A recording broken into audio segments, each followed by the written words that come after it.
Hi friends, இன்றைக்கி நம்ம சேனலில் ஒரு சூப்பரான டெசர்ட் ரெசிபி பார்க்க போகிறோங்க. மாம்பழத்தை வச்சுட்டு இந்த டெசர்ட் ரெசிபி செஞ்சுருக்கேன். ரொம்ப சூப்பராக டேஸ்டியாக பார்க்கவே கலர்ஃபுல்லான இந்த டெசர்ட் ரெசிபி எப்படி செய்யணும்னு பார்க்குறதுக்கு முன்னாடி நீங்கள் இன்னும் இந்த சேனலை சப்ஸ்கிரைப் பண்ணலைன்னா சப்ஸ்கிரைப் பண்ணிவிடுங்க. அதோட பெல் ஐக்கானையும் கிளிக் பண்ணிவிடுங்க. வாங்க இந்த சூப்பரான டெசர்ட் மேங்கோ டெசர்ட் ஃப்ளோட்டா எப்படி செய்யலாங்கிறத பார்க்கலாம்.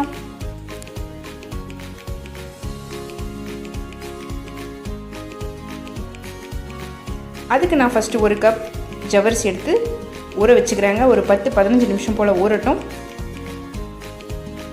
தண்ணி கொதிக்குது. நம்ம ஊற வச்சுருக்கிற ஜவ்வரிசியை இதில் போட்டுட்டு நல்லா வேக வச்சிடலாம்.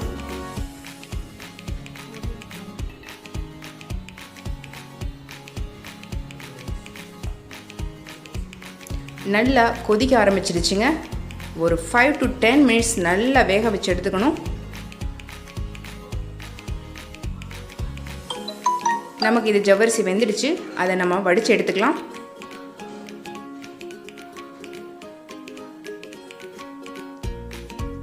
இப்போ ஒரு கடாயில் 500 ml இருக்கிற மாதிரி பால் எடுத்துருக்கேங்க. இதை ஒரு 10 நிமிஷம் நல்லா காய்ச்சிடலாங்க. பால் நல்லா கொதித்து காய ஆரம்பிச்சிடுச்சு. அது பால் காயறதுக்குள்ளே நம்ம ஒரு மாம்பழம் எடுத்திருக்கேன். இந்த மாம்பழத்தை கட் பண்ணி எடுத்துக்கலாங்க.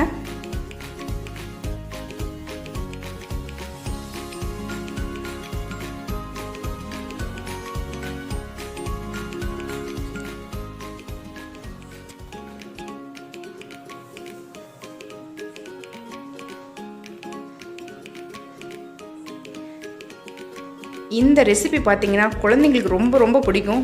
நார்மலாகவே குழந்தைங்களுக்கு மாம்பழம்னா ரொம்ப பிடிக்கும். மாம்பழத்தில் இந்த ரெசிபி செஞ்சுருக்கிறதுனால குழந்தைங்க நல்லா விரும்பி சாப்பிடுவாங்க. செஞ்சுட்டு ஃப்ரிட்ஜில் ஒரு 1 hour வச்சுட்டு அப்புறம் ஜில்லுன்னு எடுத்துகிட்டு பரிமாறினீங்கன்னா ரொம்ப டேஸ்டியாக சூப்பராக இருக்குங்க. இப்போ நான் இந்த மாம்பழத்தை நல்லா கட் பண்ணி எடுத்துட்டேன்.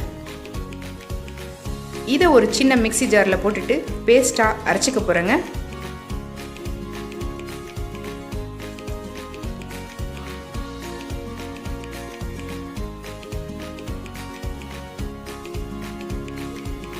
பால் நல்லா காஞ்சிடுச்சு பாருங்கள். இப்போ இந்த ஸ்டேஜில் 1 கப் சுகர் சேர்த்துக்கிறேன்.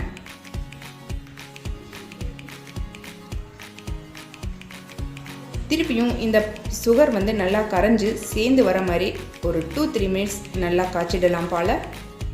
அவ்வளோதாங்க. இதை இறக்கி ஆற வச்சிடலாம். இப்போது அந்த நம்ம காய்ச்சி ஆற வச்ச பாலை ஒரு பாத்திரத்தில் சேர்த்துக்கிறேங்க. அப்புறமா நம்ம வேக வச்சு வடித்து எடுத்து வச்சிருக்கிற ஜவ்வரிசியை இது கூட சேர்த்துக்கலாம்.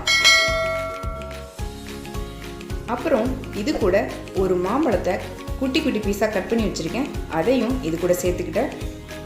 அடுத்ததும் மாதுளம்பழம் கொஞ்சம் சேர்த்துக்கிறேங்க.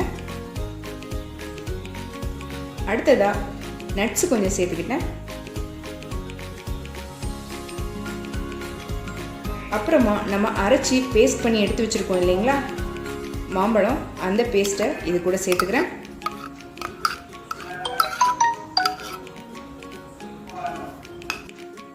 அவ்வளோதாங்க. இதை நல்லா கலந்து விட்டுடுங்க.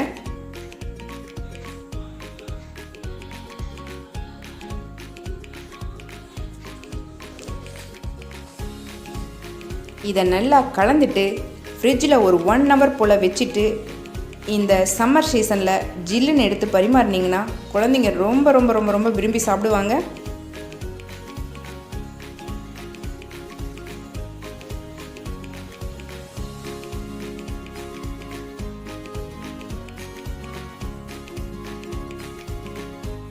பாருங்கள், நம்ம ஒரு 2-3 மினிட்ஸ் நல்லா கலந்து கொடுத்த உடனே அந்த மாம்பழத்தோட எல்லோ கலர் அந்த பாலில் ஃபுல்லாக மிக்ஸ் ஆகிட்டு நமக்கு ஒரு எல்லோயிஸாக கலர் கிடைக்கும்.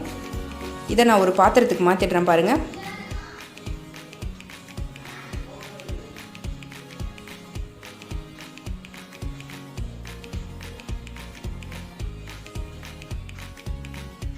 அவ்வளோதான் ஃப்ரெண்ட்ஸ், இந்த சூப்பரான மேங்கோ டெசர்ட் ரெசிபி உங்களுக்கு பிடிச்சிருக்குன்னு நினைக்கிறேன். இந்த ரெசிபி உங்களுக்கு பிடிச்சிருந்துச்சுன்னா மறக்காமல் கமெண்ட் பண்ணுங்கள், லைக் பண்ணுங்கள், ஷேர் பண்ணுங்கள்.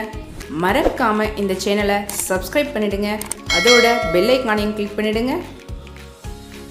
தேங்க்யூ.